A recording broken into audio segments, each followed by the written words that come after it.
Hi everybody, I'm guessing if you're watching this video, you've already watched video 1 of Nat and I talking about disability in the union, all around language and models and ways of thinking.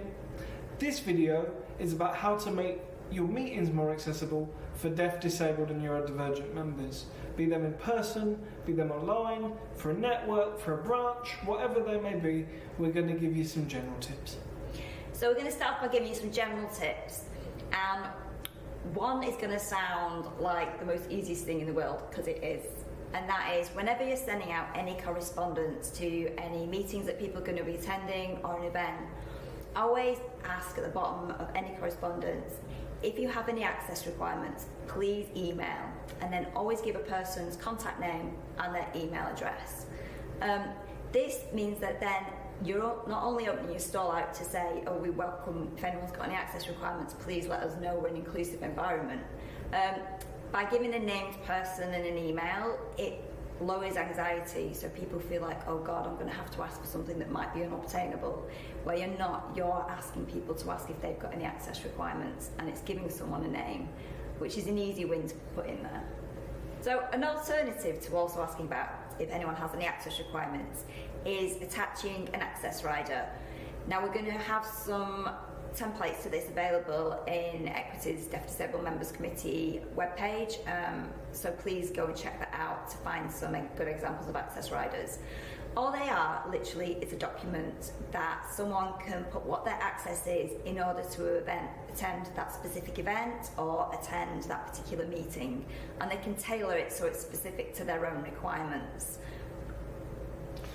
And a great thing to do on top of that, that's generally easy for everybody, but definitely handy for any deaf, disabled and neurodivergent members, is film the venue that you're going to hold your meeting at if you get the opportunity to do so, showing the accessibility options available, whether it be the accessible toilets, whether it be where the entrance ramp is, all those kind of things, just so it saves you having a million questions, but also it means that people go, oh, that's the place I've seen on the video, I know I'm in the right place, everything is chilled. And if you are holding an in-person meeting or event, also factor in regular breaks. For anyone, sometimes if you are using a different communication aid, then you need regular breaks because you get eye fatigue or sound fatigue, chronic pain sufferers. There's a whole range of access requirements. So just make sure that you put in regular breaks. Just for 5-10 minutes gives people a chance just to have a breather. And everybody enjoys a break, let's be fair. And also see where in the building can be designated a quiet space. So if someone does need to take time out of a meeting or time out of an event, and is overstimulated and just needs time out, they've got a quiet space that's got a bit of a comfortable area that they can just go and be alone in. Not advertising your meeting. Keep things simple. Don't use fancy fonts. Use only one that's easy to access and easy to read. Don't cover it in millions of graphics that are confusing, and if you are using pictures, try and use image descriptions. Generally on most social media platforms now, there's an alt text button that's spelled ALT, and you can click that and type a description of what the image is. It's really simple, don't go overcomplicated. I don't need to know how many flamingos are on that person's shirt, but a shirt covered in flamingos is great description. And the reason we say keep everything to plain sort of text, a great one of that is Arial is a brilliant font, and a minimum of 13 points, is that anyone using a screen reader will easily be able to read it. And also, if you keep it to bullet points as well, the easier it is for people to read and understand what it is you're saying, whether that be in an email, whether that be in an advertisement, just clear, concise points, which, let's face it, I think we all like that. Then it comes to when you're actually having your meeting, because now that you've given us all that wondrous information, we want to attend! Woo!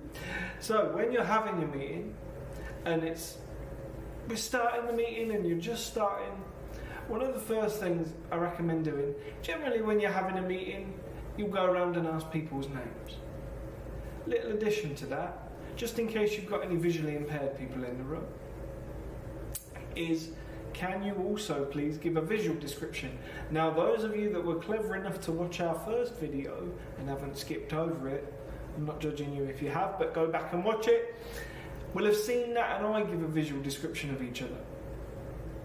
So this is so, obviously when you walk into a room and you're not visually impaired, you see what everybody looks like.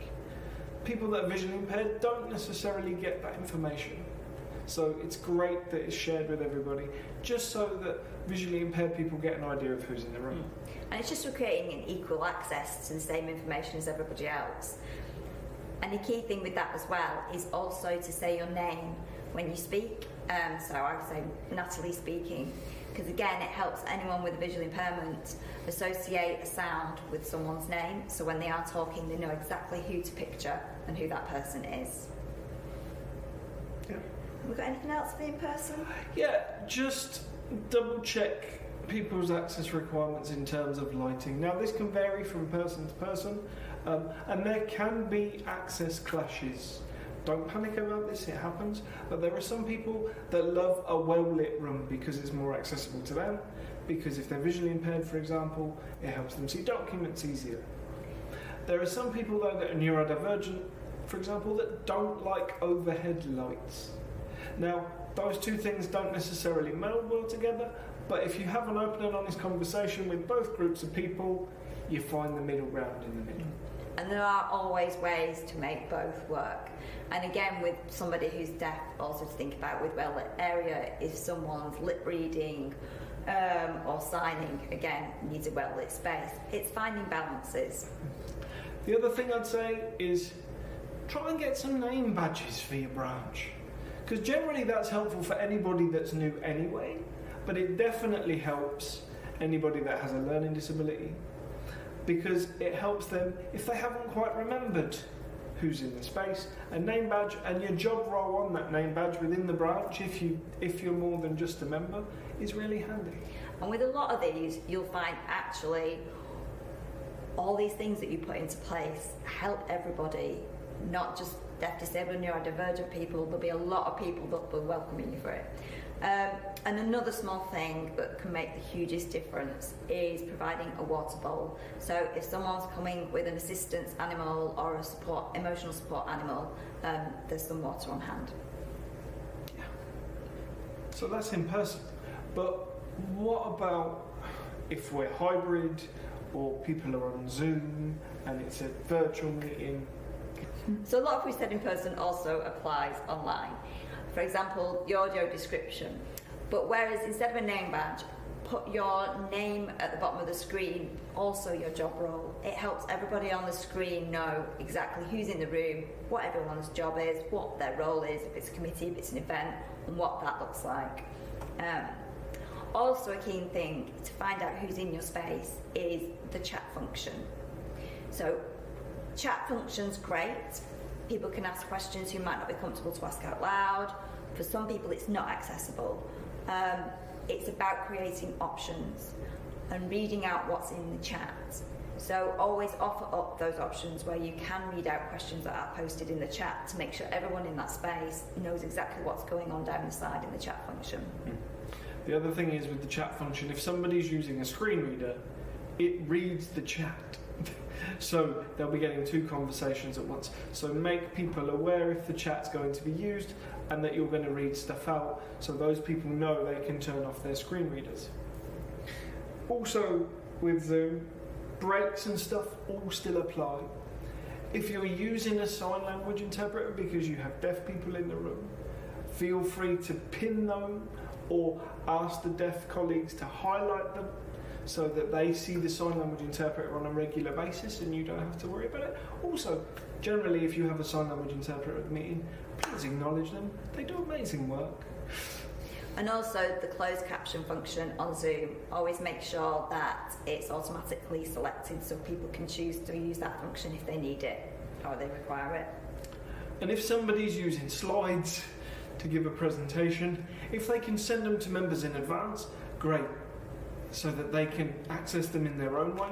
But if they can't, just make sure you're describing what's on screen. Same as a visual description, because you never know if somebody's visually impaired in the space, so it's good to share that information. Absolutely. And also, always give the option that people can keep their camera on or off, whatever's more comfortable for them.